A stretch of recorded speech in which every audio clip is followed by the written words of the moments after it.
A paz do nosso Senhor Jesus Cristo. Eu sou Veridiana Costa, estamos aqui hoje para mais um dia de leitura. Senhor Deus e Pai, glorificado e exaltado é o teu santo nome. Muito obrigada, Pai, por mais um dia de vida. Agradeço por sua bênção e por sua proteção. Muito obrigada, Senhor, pelos teus livramentos, Pai. Por favor, nos abençoe nesta leitura, que cada palavra sua, Senhor, seja ensinamento em nossas mentes e em nossos corações, nos inspire e nos direcione sempre a Ti, em nome de Jesus. Lembrando que estamos lendo Atos dos Apóstolos, né? Hoje a gente vai ver a partir do capítulo 4, Pedro e João diante do Sinédrio. E estando eles falando ao povo, sobrevieram os sacerdotes, o capitão do templo e os saduceus, doendo-se muito de que ensinassem o povo e anunciassem em Jesus a ressurreição dentre os mortos. E lançaram mão deles e os encerraram na prisão até o dia seguinte, pois já era tarde. Muitos, porém, dos que ouviram a palavra, creram, e chegou o número desses homens a quase 5.000. E aconteceu no dia seguinte, reunirem-se em Jerusalém os seus principais, os anciãos, os escribas, e Anás, o sumo sacerdote, e Caifás, João e Alexandre, e todos quantos havia da linhagem do sumo sacerdote.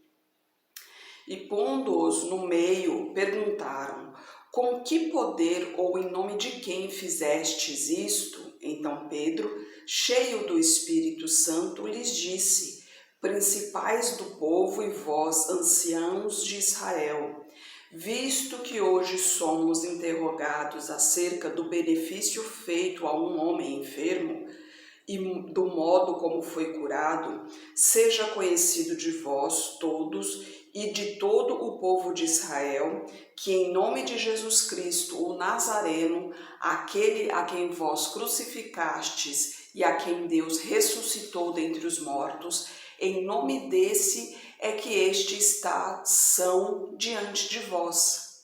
Ele é a pedra que foi rejeitada por vós, os edificadores, a qual foi posta por cabeça de esquina. E em nenhum outro há salvação, porque também debaixo do céu nenhum outro nome há dado entre os homens, pelo qual devamos ser salvos. Então eles, vendo a ousadia de Pedro e João, e informados de que eram homens sem letras e indoutos, maravilharam-se e reconheceram que eles haviam estado com Jesus. E vendo estar com eles o homem que fora curado, nada tinha que dizer em contrário. Todavia, mandando-os sair fora do conselho, conferenciaram entre si, dizendo: que havemos de fazer a estes homens? Porque a todos os que habitam em Jerusalém é manifesto que por eles foi feito um sinal notório e não o podemos negar. Mas para que não se divulgue mais entre o povo, ameacemo-los para que não falem mais nesse nome a homem algum. E chamando-os, disseram-lhes que absolutamente não falassem nem ensinassem no nome de Jesus. Respondendo, porém, Pedro e João lhes disseram: julgai vós se é justo diante de Deus ouvir-vos antes a vós do que a Deus, porque não podemos deixar de falar do que temos visto e ouvido. Mas eles ainda os ameaçaram, e não achando motivo para os castigar, deixaram-nos ir por causa do povo, porque todos glorificavam a Deus pelo que acontecera, pois tinha mais de 40 anos o homem em quem se operara aquele milagre de saúde. E soltos, eles foram para os seus e contaram tudo o que lhes disseram os principais dos sacerdotes e os anciãos. Aqui já estava começando a perseguição aos que seguiam a Jesus, né? Mas aqui o povo clamava a Deus, então os principais ali, eles ficaram com medo. Por quê? porque o povo estava clamando a Deus, o povo viu o milagre, o povo estava acreditando realmente que ali eram servos do Senhor, eram servos do Altíssimo. Por isso que nós, filhos de Deus, temos sim que nos mostrarmos como filhos de Deus, temos que ser diferentes do mundo, porque temos que ser exemplos, nós somos exemplos para as pessoas, para os ímpios, né? Não podemos nos igualar aos ímpios, porque se formos iguais aos ímpios, eles vão olhar e vão falar, mas que diferença tem entre mim e ti, né? Não vejo diferença alguma entre nós dois. Então, temos que ser exemplos nas nossas atitudes, nas nossas falas, nas nossas vestes. Temos que mostrar que somos diferentes, porque Deus nos fez assim, Deus nos quer assim, né? A gente continua aqui a partir do versículo 24. E ouvindo eles isto, unânimes levantaram a voz a Deus e disseram, Senhor, Tu és o que fizestes o céu, a terra, o mar e tudo o que neles há, que dissestes pela boca de Davi, teu servo, porque bramaram as gentes e os povos pensaram coisas vãs?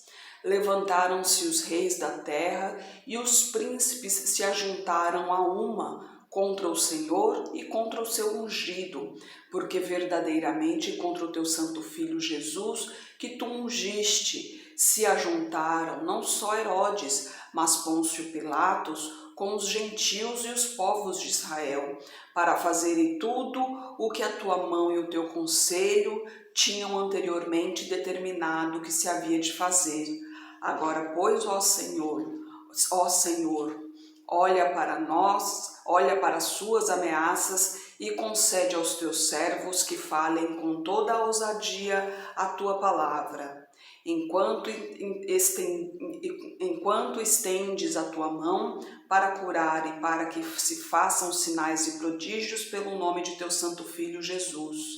E tendo orado, moveu-se o lugar em que estavam reunidos, e todos foram cheios do Espírito Santo e anunciavam com ousadia a palavra de Deus. E era uma oração e a alma da multidão dos que criam, e ninguém dizia que coisa alguma do que possuía era sua própria, mas todas as coisas lhes eram em comum. E os apóstolos davam com grande poder testemunho da ressurreição do Senhor Jesus, e em todos eles havia abundância de graça. Não havia, pois, entre eles necessitado algum, porque todos os que possuíam herdades ou casas, vendendo-as, traziam o preço do que fora vendido e o depositavam aos pés dos apóstolos, e repartia-se a cada um segundo a necessidade que cada um tinha. Então José, cognominado pelos apóstolos, Barnabé, que traduzido é filho da consolação, levita natural de Chipre, possuindo uma herdade, vendeu-a e trouxe o preço e o depositou aos pés dos apóstolos, né? Então, olha só que maravilha, né? Ali na época ali dos apóstolos, toda a cidade ali, né? Todos os povos que criam no Senhor, eles viviam em comunhão, né? Como um só povo. Então, não tinha rico, pobre, ali todos eram iguais, né? Todos irmãos. Então, o que um tinha, o outro também tinha, e se faltava, se um tinha mais, faltava para o outro, era dividido com o outro, né? Olha que maravilha, né? Então, ninguém passava necessidade, porque tudo o que era vendido ali, se alguém vendia seu imóvel, se alguém vendia o gado, por exemplo, né? Se alguém vendia seus animais, alguma coisa, o dinheiro era dividido para todos ali, conforme a necessidade de cada um, que é o mais interessante, ou seja, se a casa tem menos gente, então vai a quantidade ali que seja o suficiente para manter aquela quantidade de pessoas. Se a casa é mais gente, vai aquela quantidade ali suficiente para manter aquela quantidade de pessoas, né? E a gente continua aqui no capítulo 5, Ananias e Safira. Mas um certo homem chamado Ananias, com Safira sua mulher, vendeu uma propriedade e reteve parte do preço, sabendo-o também sua mulher. Então, levando uma parte, a depositou aos pés dos apóstolos. Disse então Pedro: Ananias, por que encheu Satanás o teu coração para que mentisses ao Espírito Santo e retivesses parte do preço da herdade? Guardando-a não ficava para ti, e vendida não estavas em teu poder? Por que formastes este desígnio em teu coração? Não mentiste aos homens, mas a Deus. E Ananias, ouvindo estas palavras, caiu e expirou. E um grande temor veio sobre todos os que isto ouviram. E levantando-se os moços, cobriram o morto, e transportando-o para fora, o sepultaram. E passando um espaço quase de 3 horas, entrou também sua mulher, não sabendo o que havia acontecido. E disse-lhe Pedro: Dize-me, vendestes, portanto, aquela herdade? E ela disse: Sim, portanto. Então Pedro lhe disse: Por que é que entre vós vos concertastes para tentar o Espírito do Senhor? Eis aí à porta os pés dos que sepultaram o teu marido e também te levarão a ti. E logo caiu aos seus pés e expirou. E entrando os moços, acharam-na morta e a sepultaram junto de seu marido. E houve um grande temor em toda a igreja e em todos os que ouviram estas coisas, né? Deus deixa muito claro sobre as suas, né, sobre os seus mandamentos, sobre as suas leis. E Deus diz, né? Roubastes a Deus, né? E ele pergunta, aí a pessoa vai e pergunta, mas como roubamos o Senhor? Porque Deus não precisa de dinheiro, realmente Deus não precisa de dinheiro, mas o dinheiro não é para Deus. O dinheiro é para manter a casa do Senhor, e aqui no caso essa cidade aqui, por exemplo, para manter todos da cidade ali. Então a gente rouba a Deus quando a gente deixa de dar o dízimo, quando a gente deixa de dar ofertas. Isso é roubar a Deus. Então pensa bem, reflita. Aliás, deixa de dar oferta não, porque a oferta é voluntária, né? Me perdoe se eu errei. Mas o dízimo, sim, o dízimo, ele é um mandamento, a 10ª parte. Então, do que você recebe, a 10ª parte é uma devolução ao Senhor. Veja bem, você não está dando ao Senhor, você está devolvendo. Por quê? Olha, veja bem o que diz aqui no capítulo anterior, no capítulo 4. Eles tinham noção, eles tinham em plena consciência de que tudo que havia ali não era deles, e sim de Deus. Ou seja, eles usufruíam. Então, quando devolviam um dízimo, por exemplo, então era uma devolução, porque se nada disso aqui é meu, quando eu recebo dinheiro, por exemplo, do trabalho, não é meu, eu sei que não é meu, pertence a Deus. Então, Ele é quem está dando para mim. Então, eu só estou devolvendo uma pequena parte para Ele. Olha que maravilha, Ele ainda me deixa com 90%. Então, é para se refletir, né? E a gente continua aqui, né, os milagres dos apóstolos, a partir do versículo 12. E muitos sinais e prodígios eram feitos entre o povo pelas mãos dos apóstolos, e estavam todos unanimamente no alpendre de Salomão. Dos outros, porém, ninguém ousava juntar-se a eles, mas o povo tinha-os em grande estima. E a multidão dos que criam no Senhor, tanto homens como mulheres, crescia cada vez mais, de sorte que transportavam os enfermos para as ruas e os punham em leitos e em macas, para que ao menos a sombra de Pedro, quando este passasse, cobrisse algum deles. E até das cidades circunvizinhas concorria muita gente a Jerusalém, conduzindo enfermos e atormentados de espíritos imundos, os quais eram todos curados. Olha a força que Jesus Cristo deixou nos apóstolos, né? Somente a sombra de Pedro, né?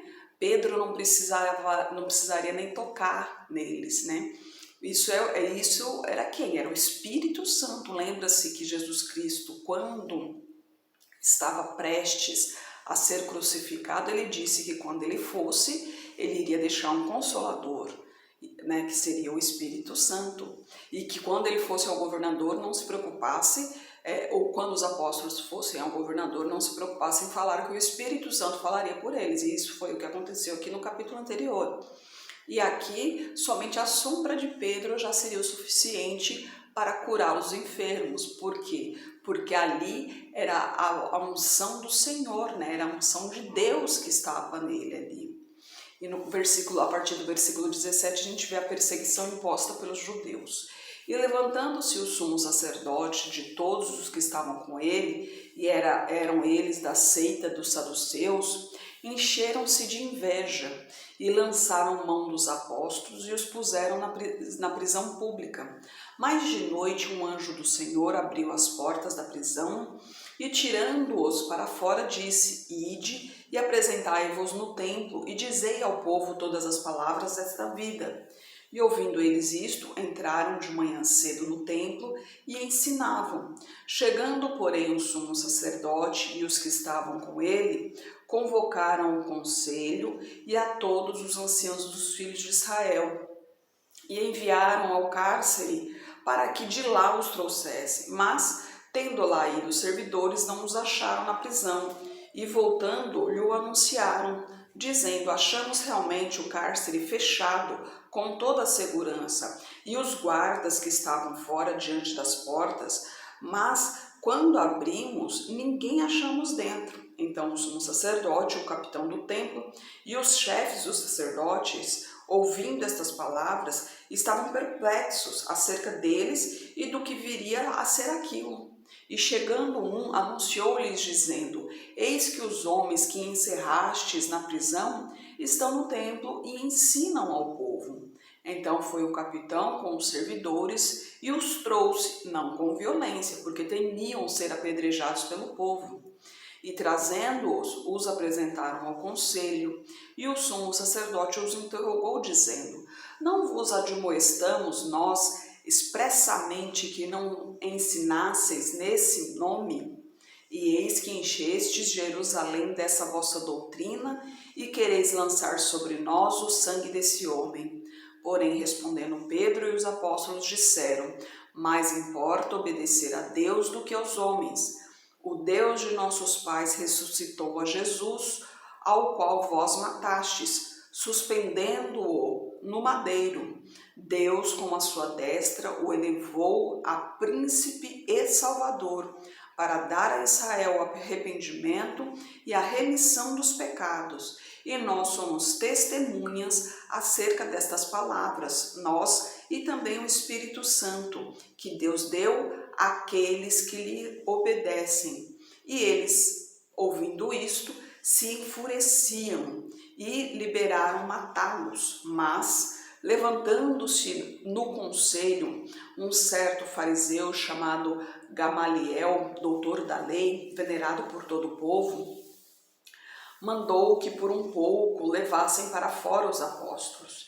E disse-lhes: homens israelitas, acautelai-vos a respeito do que haveis de fazer a estes homens, porque antes destes dias levantou-se Teudas, dizendo ser alguém. A este se ajuntou um número de uns 400 homens, o qual foi morto, e todos os que lhe deram ouvidos foram dispersos e reduzidos a nada. Depois deste levantou-se Judas o Galileu nos dias do alistamento, e levou muito povo após si. Mas também este pereceu, e todos os que lhe deram ouvidos foram dispersos. E agora digo-vos: dai de mão a estes homens e deixa-os, porque se este conselho ou esta obra é de homens, se desfará, mas se é de Deus, não podereis desfazê-la, para que não aconteça serdes também achados combatendo contra Deus. E concordaram com ele, e chamando os apóstolos, tendo-os açoitado, mandaram que não falassem no nome de Jesus e os deixaram ir. Retiraram-se, pois, da presença do conselho, regozijando-se de terem sido julgados dignos de padecer afronta pelo nome de Jesus. E todos os dias no templo e nas casas não cessavam de ensinar e de anunciar a Jesus Cristo. Que maravilha, né? Não deixavam de fazer o que foi dito a eles, né? Jesus Cristo deu uma missão a eles, para que fosse pregado o nome do Senhor. E eles não deixaram de fazer isso, né? E Jesus Cristo deixou muito claro que aquele que padecesse pelo nome dele seria salvo, né? Aquele que querer salvar a sua vida, perdê-la-á. E aquele que perder a sua vida por amor de mim, salvá-la-á. E aqui a primeira vitória, né? Eles estavam sendo, como se diz aqui, julgados dignos de padecer afronta pelo nome de Jesus, né? Então, realmente é um privilégio, né? Padecer pelo nome de Jesus. Então, aquele que sofre realmente pelo nome de Jesus, aquele que é julgado pelo nome de Jesus, esse tem a garantia de salvação, porque Jesus é a vida, né? Deus é a vida, né? Ele nos deu a vida, Ele pode tirar. E Ele nos deu a promessa, né? A promessa está aí, Ele fez uma aliança conosco. E Deus não é homem de voltar atrás com sua palavra. Ele nos prometeu o reino e Ele vai cumprir. Ele não volta atrás, o reino está preparado, né? Jesus Cristo já confirmou isso, que o reino está preparado para nós, para quando nós formos ter lugar para nós, né? E aquele que padecer pelo teu nome terá o seu nome escrito no livro da vida. Oh, maravilha, glória a Deus, né? E eu glorifico a Deus e clamo ao Senhor para que meu nome e o de minha família esteja lá, né? E clame também, né? Faça por onde, ande nos caminhos do Senhor, procure fazer o que é reto, né? Seja bondoso com seu próximo, libere o perdão. Eu sei que muitas vezes é difícil, mas peça ajuda ao Conciliador, né? Que o Espírito Santo possa acalentar o teu coração e assim possa te libertar dessa prisão, porque a mágoa é uma prisão muito forte, né? Ela realmente, a mágoa ela acaba com o amor, ela nos traz decepção e isso vai nos minando, né? Vai acabando com a gente. Mas o Espírito Santo pode acabar com essa mágoa. Deixa ele entrar no seu coração e te libertar, para que você libere o perdão para quem te fez sofrer e com isso você possa se sentir mais leve, com isso você possa se sentir uma nova pessoa, porque aquele que é nascido em Jesus Cristo, nova criatura é.